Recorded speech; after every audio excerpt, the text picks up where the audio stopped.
Olá pessoal, tudo bem? Como é que vocês estão?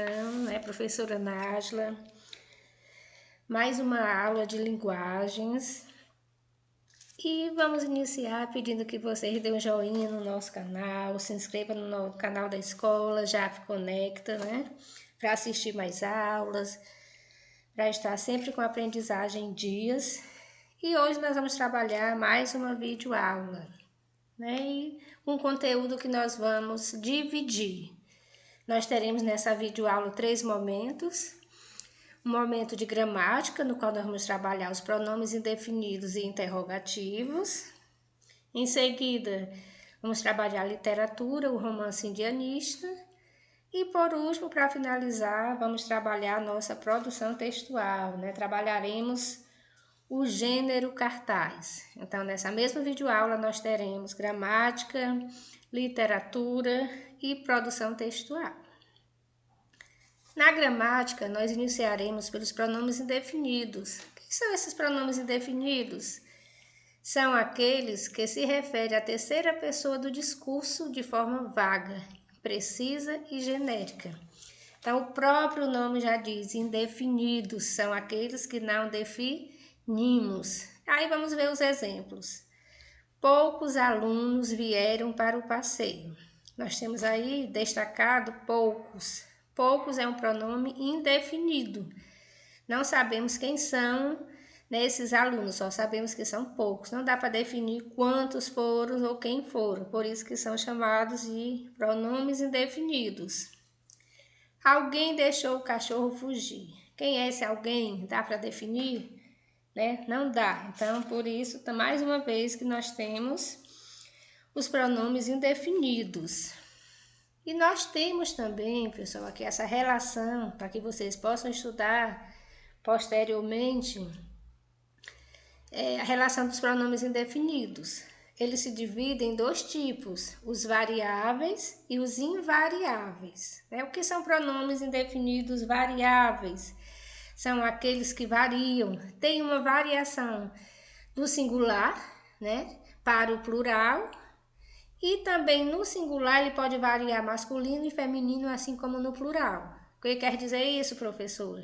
Ele tem uma forma para o masculino, outra forma para o feminino, uma para singular e outra para o plural. Por isso que são chamados de variáveis. Vejamos alguns exemplos. Algum é um pronome indefinido masculino e está no singular.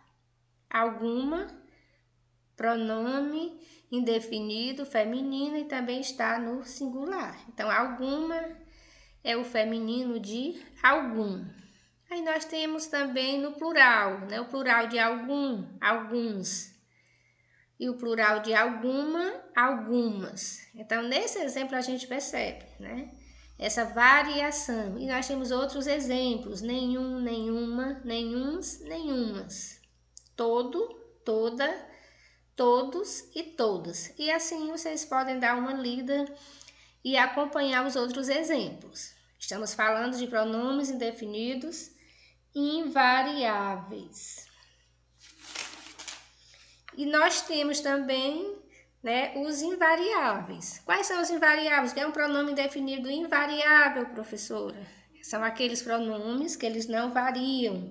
Eles só têm uma única forma, tanto para o masculino como para o feminino, tanto para o singular quanto para o plural.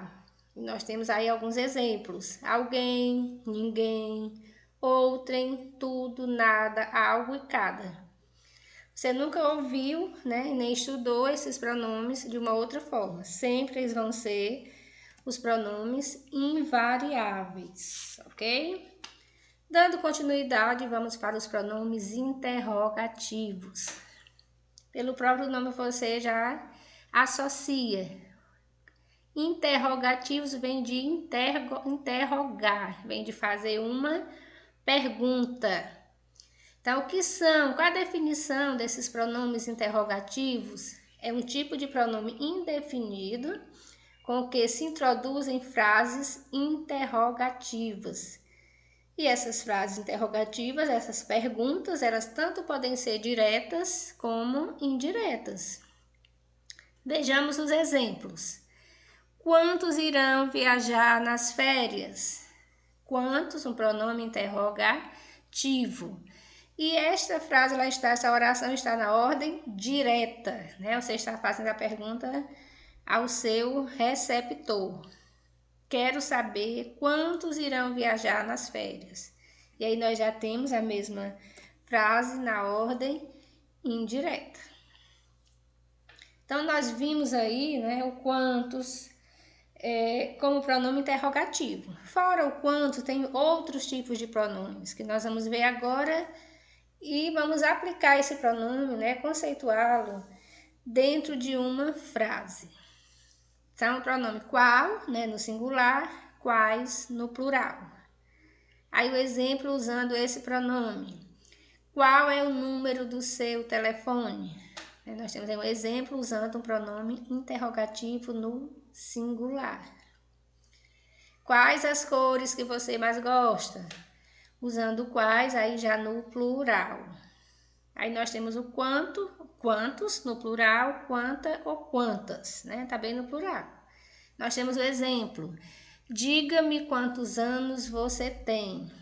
Por que eu usei quantos? Porque se refere a anos. Anos é uma palavra que está no masculino e no plural. Lembre sempre dessa relação. Nós temos o pronome interrogativo que, né? O que você fez? Também temos o quem. Quem é o seu melhor amigo? Ok? Então, nós acabamos de ver aí os pronomes interrogativos e os pronomes indefinidos. E assim concluímos a nossa aula de gramática, né? E vamos dar continuidade com a nossa aula de literatura, né?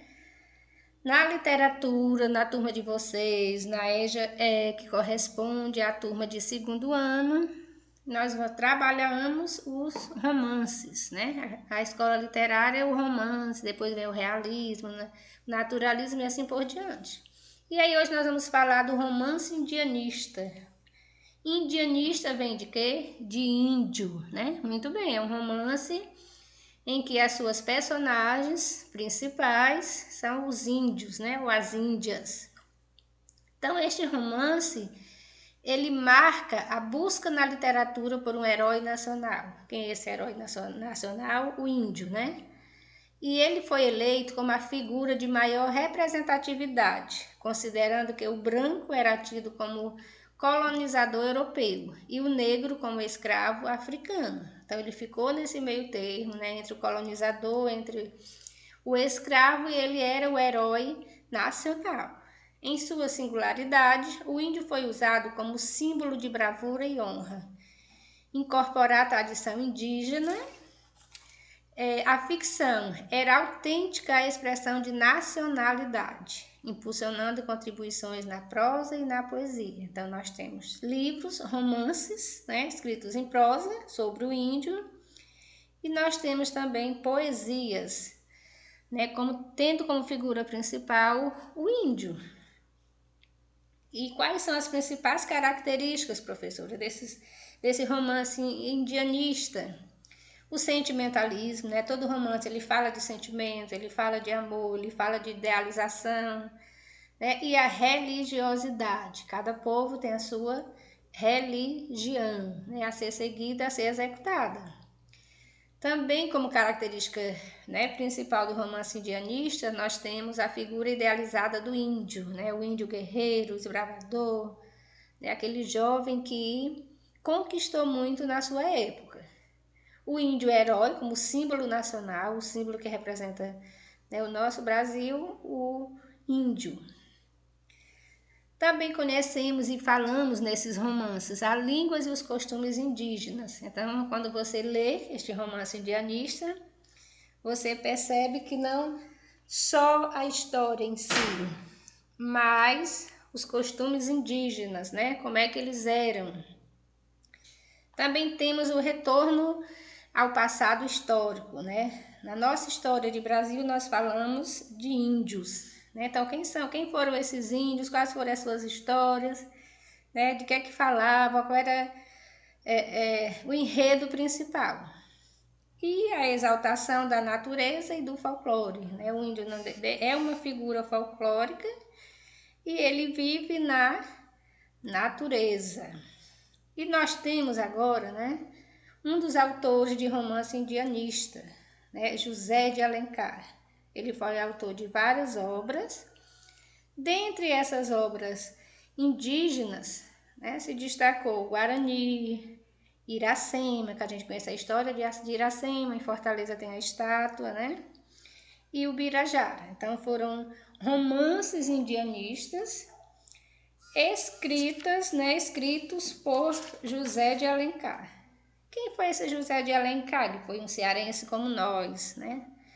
Chamado José Martiniano de Alencar. Ele nasceu em 1829, né, e faleceu em 1877. E ele é considerado o mais importante representante do romance indianista. A crítica, né, os estudiosos da crítica, eles consideram que é um estilo criado por ele. Então, eles dizem que o romance indianista foi criado por José de Alencar, que por ter tanto romance indianista, ele também era considerado patrono da literatura brasileira, né? Uma pessoa importante, um cearense que muito contribuiu para a nossa literatura. Filho de um padre, né, padre José de Alencar, recebeu muito cedo influências que o levaram à exaltação do sentimento nacionalista, né, dessa representatividade de mundo, de Brasil, né? Ele foi patrono da cadeira 23 da Academia Brasileira de Letras, né, escolha feita por Machado de Assis. Quem foi Machado de Assis? Também um autor romancista, ok? Então, essa foi a nossa aula de literatura, né? Como eu já disse no início, nós vamos ter gramática, literatura e produção textual, e na produção nós vamos ter como gênero trabalhado hoje o cartaz, né? O cartaz que a gente conhece, que a gente vê com facilidade, que a gente faz também. Então, o que é um cartaz, né? É um gênero textual marcado especialmente pela função informativa, bem como pela função apelativa. Então, assim, a principal característica do cartaz é essa função informativa, tem a função de informar, de dar uma informação, também a função apelativa, né? É aquela função com que as pessoas leiam, com que as pessoas comprem, com que as pessoas acreditem no que está escrito. Existe uma série de gêneros textuais utilizados para transmitir mensagens. Dentre os diversos existentes, o cartaz é o mais comum, pois é frequente nos depararmos, né, com eles diariamente. O cartaz ele é muito presente em nossa vida, né? Quem trabalha no comércio, quando você vai ao centro da cidade, você vê muito o cartaz, né? E professora, quais são as características do cartaz? Como é que eu vou saber? Como é que eu vou saber reconhecer, identificar, confeccionar?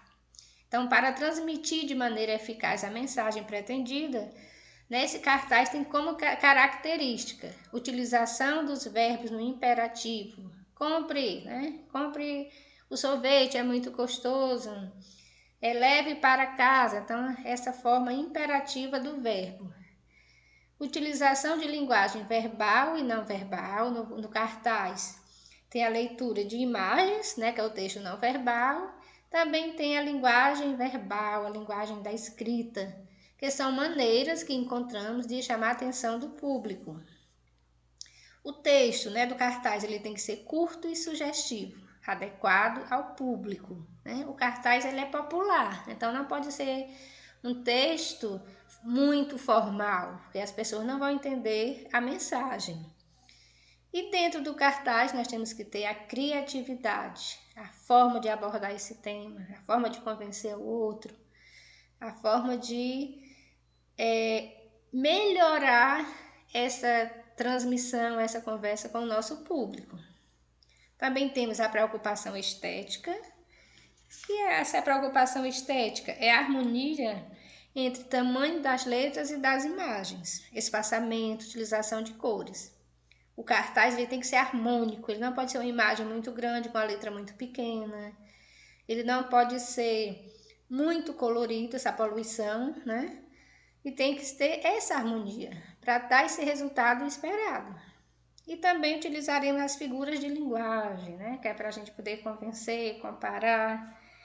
Isso tudo é uma característica do cartaz. Ok, pessoal? Espero que vocês tenham gostado, né? Estudem, revejam as aulas quantas vezes for necessário, né? Posteriormente vocês farão as atividades sobre esses conteúdos, né? Espero que vocês tenham gostado e mais uma vez dê uma joinha no nosso canal, né? Se inscreva no nosso canal, no canal da escola, no JAF Conecta. E para finalizar a nossa mensagem de hoje, né? A nossa mensagem de fé, a nossa mensagem de esperança. O segredo é saber aceitar e ser feliz com a vida que tem, sem nunca desistir de lutar pelos seus sonhos. Então, viver não é fácil, mas nós precisamos lutar, nunca desistir. Esse é o nosso segredo. Saber, aceitar e ser feliz. Então, sejam felizes, estudem, tudo de bom, um abraço carinhoso e até a nossa próxima videoaula.